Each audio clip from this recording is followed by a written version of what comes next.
encourage you to take your Bible and turn with me to the 7th chapter of the Gospel of John, John chapter 7. Last week we were in John chapter 6, and what we found there was that Jesus was experiencing rejection by the crowds of the people after he preached the Sermon on the Bread of Life. People left him and stopped following him.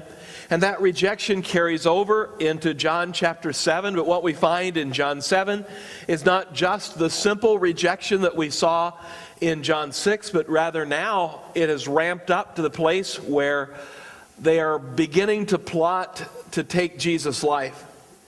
And so the 7th chapter of John's Gospel begins with these words in verse 1. After this, Jesus went around in Galilee, purposely staying away from Judea, because the Jews there were waiting to take his life. And so the time came for the Feast of Tabernacles. And the fact that it's now the Feast of Tabernacles helps us to point very specifically to the time in Jesus' life when this event occurred. The Feast of Tabernacles was a fall festival. It was a harvest festival after the crops had been brought in. And this particular Feast of Tabernacles occurred about 6 months prior to the trials and crucifixion and resurrection of Jesus, or about 6 months from the end of Jesus' life. The Feast of Tabernacles was a time of joyous celebration for the Jewish people. Every Jewish man who lived within 20 miles of the city of Jerusalem was required to come to Jerusalem to celebrate the Feast of Tabernacles. It was one of 3 compulsory festivals that occurred every year: Passover, Pentecost, and now Tabernacles. And so Jews by the thousands, even hundreds of thousands, would have gathered in Jerusalem to celebrate this festival. It's a unique festival. It's still celebrated every year in Israel today. The people aren't allowed to live in their own homes, but instead, during this week-long Festival of Tabernacles, they move into tabernacles, into tents, into temporary shelters. And they make these temporary shelters after some very specific regulations that they were given about how they were to be built. They're made out of sticks and natural materials, and they're made in such a way that the roof isn't complete, and so there are gaps in the roof above their heads. So as they lay on their cots in the middle of the night, they can look up into the sky and see the stars above them. And they're required to live in these temporary shelters during the feast in order to remind them about that season of wandering, when they were wandering in the wilderness for 40 years, and also to remind them that they're no longer in that season of wandering, that God has brought them into their permanent land, the land that he had promised to give them, the land of Canaan, the promised land that God had brought them there. And so they called this festival the season of their gladness.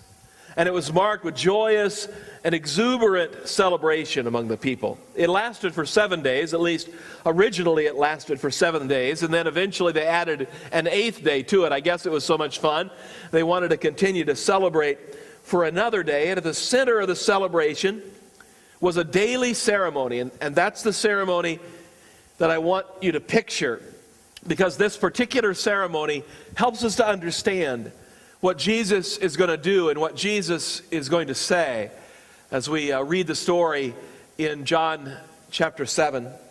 Every day, the crowd in the morning would gather at the temple, and they would bring with them a couple of things that were prescribed in the Old Testament.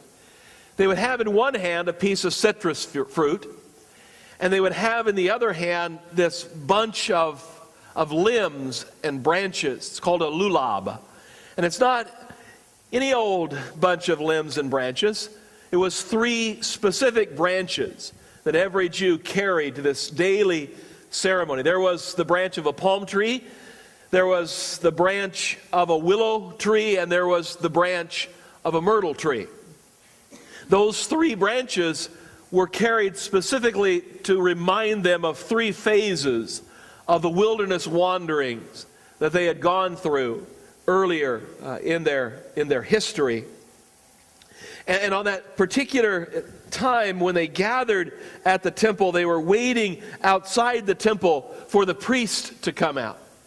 And finally, when the crowd had all gathered and he believed everything was ready, the priest would come out of the temple carrying a small golden pitcher, not silver like this one, but golden.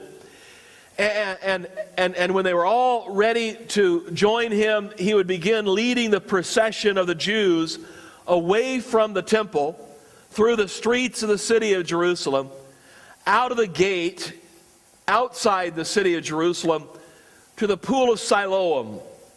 Now, they specifically chose the pool of Siloam because it was an ancient pool, for one thing, and also because it was a spring-fed pool, fed by the spring of Gihon, which meant that the water was always fresh. The water was always bubbling as the spring constantly fed it with new water. So it was living water, fresh water. And the procession would walk with the priest down to the pool of Siloam, and then at the pool, the priest would dip his pitcher into the water and fill it with water. And while the Jews chanted the phrase from Isaiah chapter 12, verse 3, "With joy you will draw water from the well of salvation." And then the procession would turn around and head back toward the city of Jerusalem. They were chanting psalms all the time that they were walking. They would enter back into the city of Jerusalem through the water gate. You thought that was a Nixon era thing, but actually it's a gate in Jerusalem. It's the water gate. They came through the water gate. The priests would be carrying this pitcher full of water, and they would make their way back toward the temple. And when they got to the temple, the priest would enter into the courtyard of the priests, and all the Jews, of course, the men, would have to stay in the court of the men. But the wall was short between the court of the men and the court of the priests, and so they could see the priest as he carried the pitcher of water to the altar. And in a very solemn ceremony, the priest would walk around the altar, and then he would take the pitcher and he would pour the water out onto the altar. And that was a very special ceremony that they did every single day during the Feast of Tabernacles. During the early days of this particular feast, Jesus was not there. The Gospel of John says in verse 6 that Jesus' brothers were encouraging him to go, but in verse 6, Jesus says to his brothers, "The right time for me has not yet come. For you any time is right." And so Jesus stayed in Galilee while his brothers, who didn't believe in him and were just kind of goading him to go down to the festival and present himself, Jesus stayed in Galilee, deliberately staying away from the feast for the first few days. But when the time was right, Jesus made the trip to Jerusalem. Verse 10, "However, after his brothers had left for the feast, he also went, not publicly, but in secret." So Jesus finally makes his way to the Feast of Tabernacles. And when the last day of the feast came, the daily ceremony was again repeated, this time with a heightened sense of anticipation and celebration. The priest would dip his pitcher into the pool of Siloam, carry it back with the procession of Jews following after him. But then, when he got back to the courtyard of the priests, he added a feature to this particular day of the festival. Instead of walking around the altar one time, he would walk around the altar 7 times, reminiscent of what the Jews did when they took the city of Jericho. He would walk around the altar 7 times. And then he would lift the pitcher, preparing to pour the water out on the altar. And the people would cry out to him, "Higher, higher," and he would lift the pitcher higher. The Jews believed that if they could just see the water pouring out of the pitcher onto the altar, that would be the moment of the greatest joy of their entire lives. And so finally, as the anticipation grew, he would tip the pitcher and begin to pour the water again on the altar in this final ceremony. And it was in the hush of that dramatic moment on the last day of the feast, as he was preparing to pour that water out on the altar, that Jesus stood. And the scripture says that with a loud voice he called out, "If anyone is thirsty, let him come to me and drink. Whoever believes in me, as the scripture has said, streams of living water will flow from within him." By this he meant the Spirit, whom those who believed in him were later to receive. Up to that time the Spirit had not been given, since Jesus had not been glorified. And one of the things I want to point out to you about Jesus from this story is that it's obvious that we do not serve a weak and frightened Savior.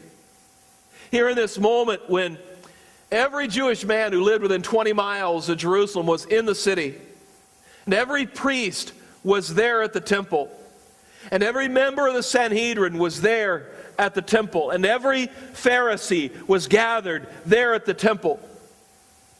And Jesus, whom they were looking for and plotting to kill, stood up in that crowd and with a loud voice called attention to himself, boldly proclaiming a beautiful and powerful and dramatic spiritual truth. "If you are thirsty, come to me, and your thirst will be quenched."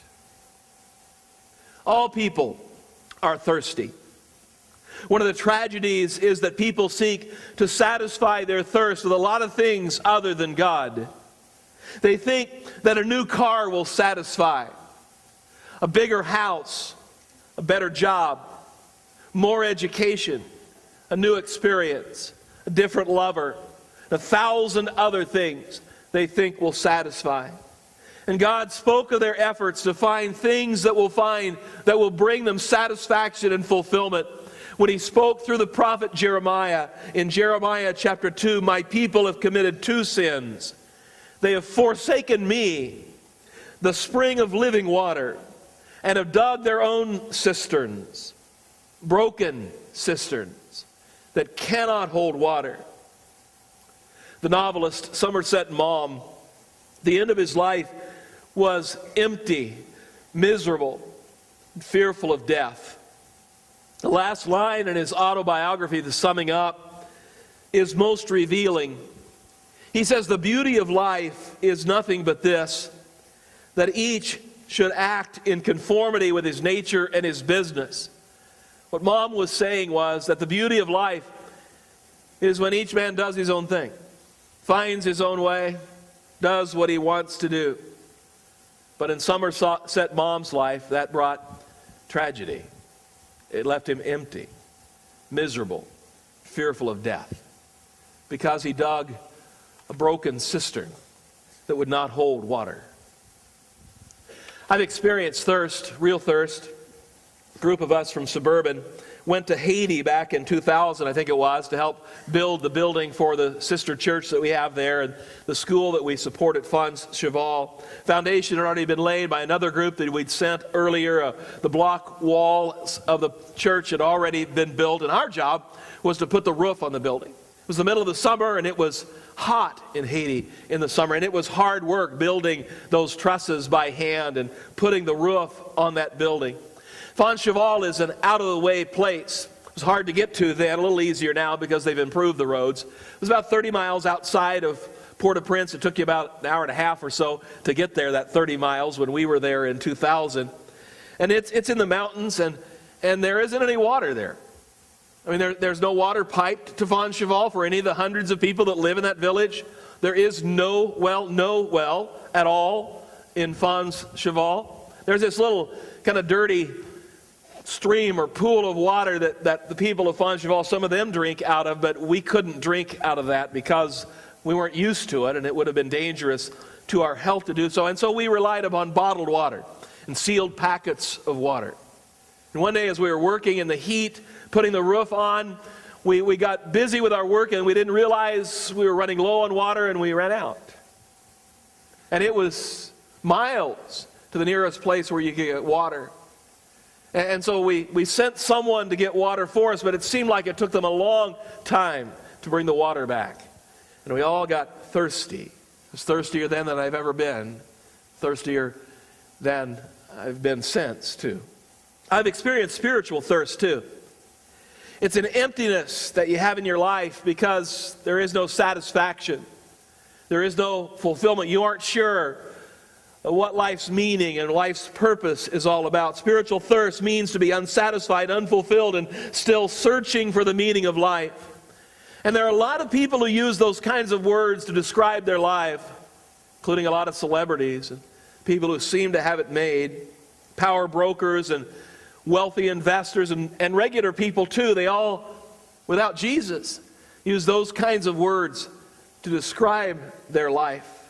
Private jets and pricey sports cars and huge mansions and large swimming pools and signing autographs and having your picture on covers of magazines and drugs and alcohol and sex and thousands of other things that people try to use to bring satisfaction and fulfillment to their lives. None of those things work. They're all broken cisterns.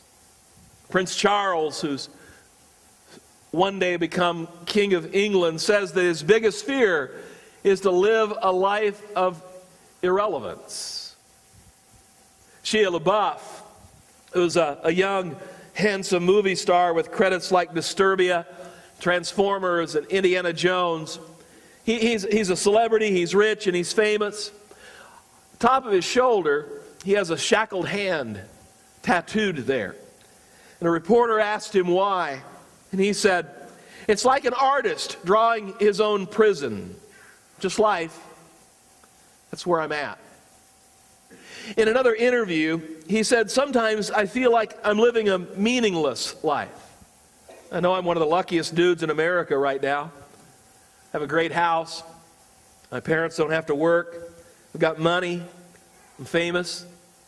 But all that could change, man. Could go away. You never know." Shia LaBeouf lives with insecurities.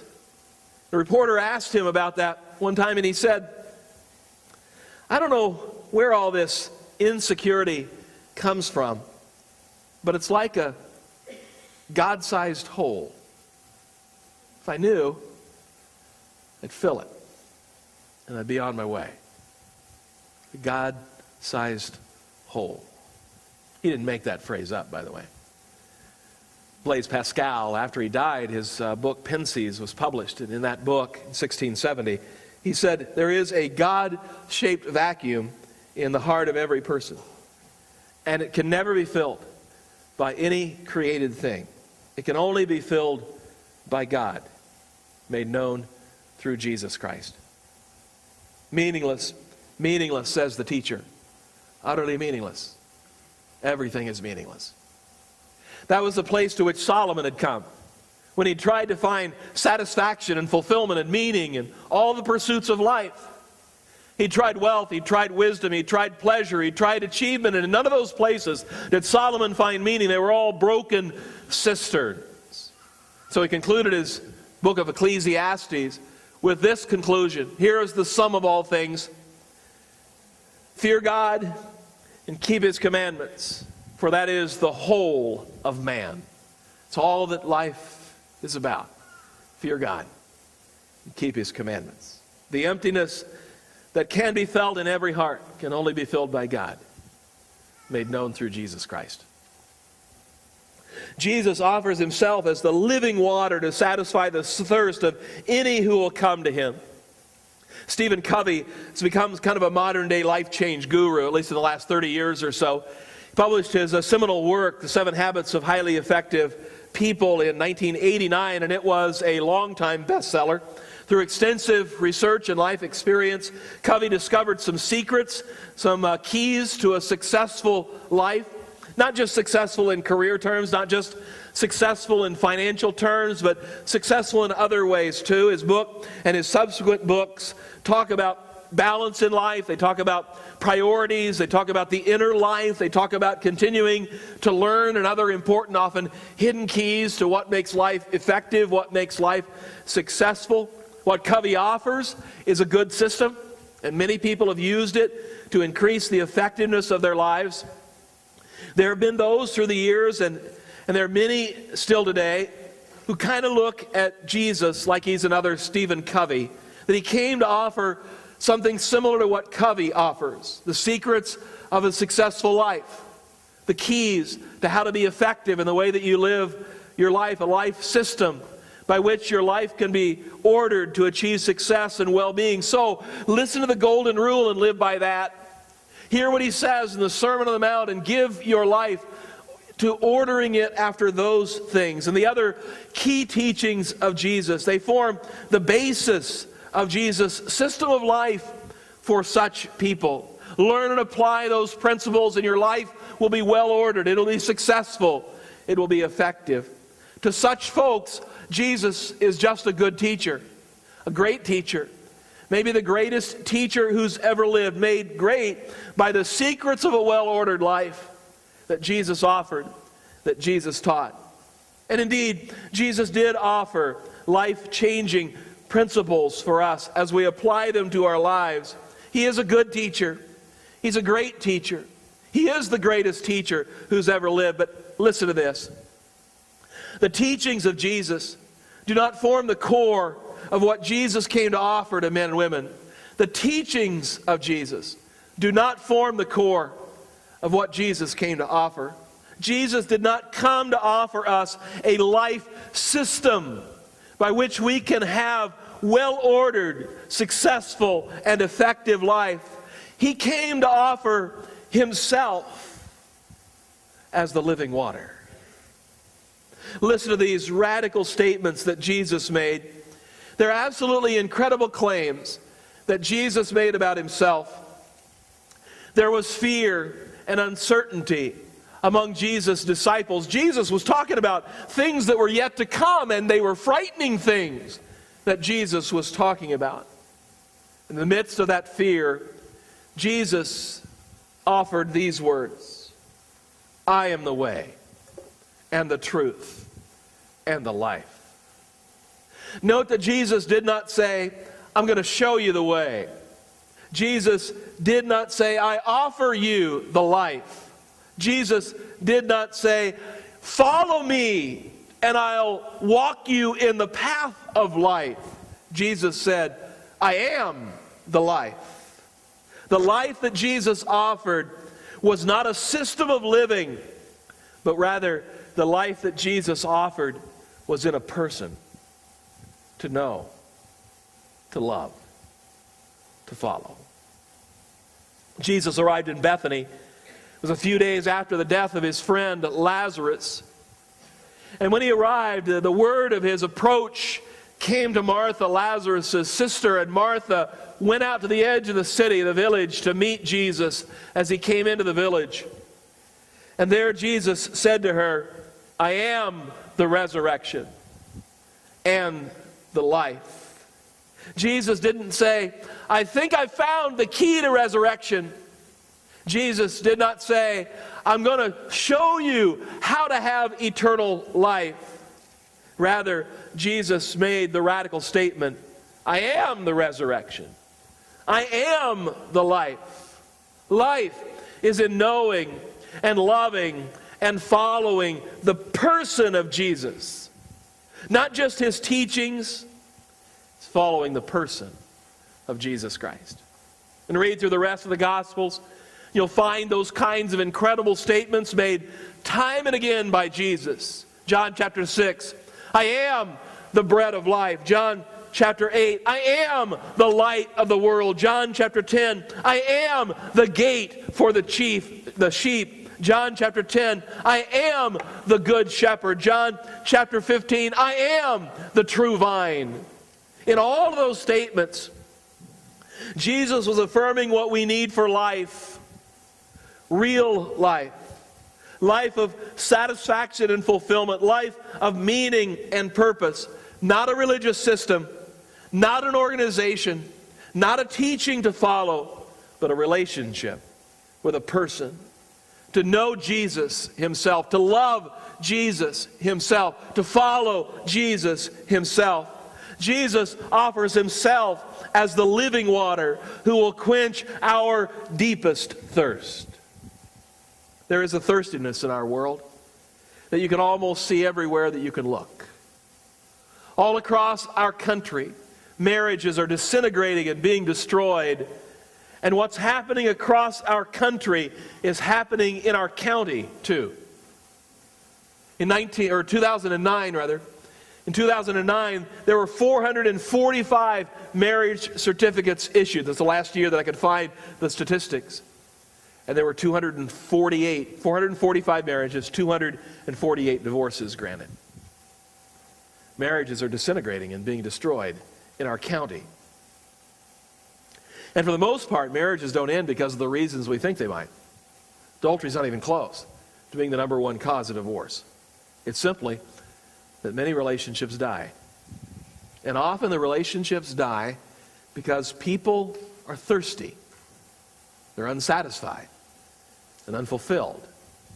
And they think if they can find a new spouse, that maybe they'll find satisfaction and fulfillment. Or maybe it's not in a spouse at all. Maybe it's in being single and enjoying the single life. That's where meaning and purpose can be found in life. And so after a handful of years, maybe sometimes even less, the passion is all drained out of the marriage relationship. There isn't even enough passion left to hate each other, much less to love each other. And so couples talk about drifting apart. And they end their marriages without even fighting about it, except maybe about how they're going to split the money. If you think that thirstiness is just among the adults in our society, then you aren't in touch with what's going on among teens. I read about a man who had a career of doing public speaking in high school assemblies. And at one point he stopped because he said, teens are different now. It's not that they're rude. It's not that they don't show respect. It's that they don't care. They sit there with expressionless faces, not even listening to what you're saying. When the kids describe themselves, the word they often use is the word apathy. They're cool about everything. Sex without emotional involvement, cruelty to others without concern. A few years back I read about a high school boy who lured a high school classmate of his out to the high grass where he raped and murdered her. He went back to class. They caught him and put him on trial. At the end of the trial, the newspaper article carried this sentence, which you'll find in many trials actually. It says, when the verdict was read, the defendant showed no emotion. No emotion. Apathetic. No passion. You can see thirstiness in politics too. We don't get riled up about much anymore, except the economy. It's the only thing that people seem to care about. None of the other issues that are so real in our country seem to excite people at all. Or go to many churches, and you'll see the same thirstiness. Preachers preach with a little response. People listen with a lack of energy, and with those same expressionless faces that you see in high school assemblies. They've been there so many times and heard it so often that doesn't make any difference to them anymore. Or there are other kinds of churches where all the fun's been taken out of spirituality.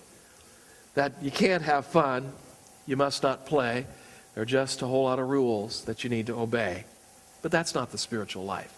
That's not what God came to offer to us. That's spiritual thirstiness. That's spiritual deadness, and it's a common malady in our age. But if you think it's a new condition, well, you're wrong about that too. Hundreds of years ago, a couple hundred years ago, Friedrich Nietzsche, German philosopher, wrote about a madman who charged into the marketplace and ran up on the cathedral steps, and he cried out, I want a funeral mass! I want a funeral mass! And when the crowd asked who died, he said, God is dead. And when they mocked what he was saying, the madman said, if God is not dead, then why have the churches become mortuaries? There's a spiritual thirstiness in our world, spiritual deadness. And Jesus came to offer words of life, thirst-quenching words, the living water, the answer to deep spiritual truth, not in a system of life, not in an organization to be a part of, not in a bunch of rules to follow, not in a religious philosophy. It's in a person. It's in Jesus, to know Jesus, to love Jesus, to follow Jesus. C.S. Lewis writes the scene in his book, The Silver Chair. Jill sees the lion and she's scared out of her wits, and so she runs into the forest to flee from him. And she runs so hard that she wears herself out, and she thinks that she's just about to die of thirst, when in the distance she hears a gurgling brook. And so she makes her way toward the sound that she hears. And as she comes close to the brook, she looks up, and there between her and the brook is the lion that she's been running away from. "Are you not thirsty?" said the lion. "I'm dying of thirst," said Jill. "Then drink," said the lion. "May I? Could I? Would you move away while I do?" she asks. The lion answered this with only a look and a low growl that Jill understood to mean he wasn't moving. She thought she had just as much chance of moving the mountain as she did of moving the great bulk of the fierce lion. But the rippling, delicious noise of the brook continued to be in her ears, driving her nearly frantic. "Will you promise not to do anything if I come to drink?" "I make no promise," said the lion. Jill was so thirsty now that she made a step closer to the brook. "Do you eat girls?" "I eat girls and boys, and women and men, and kings and emperors, and cities and realms." He didn't say it like he was boasting. He didn't say it like he was sorry. He didn't say it like he was angry. He just said it. "I dare not come and drink," said Jill. "Then you will die of thirst," said the lion. "Oh dear," said Jill, taking another step toward the brook. "I guess I have to find another stream." "There is no other stream," said the lion. It never occurred to Jill to disbelieve what the lion said. Nobody could hear him or see his stern face and disbelieve what he said. It was the worst thing she ever had to do. But she came to the stream.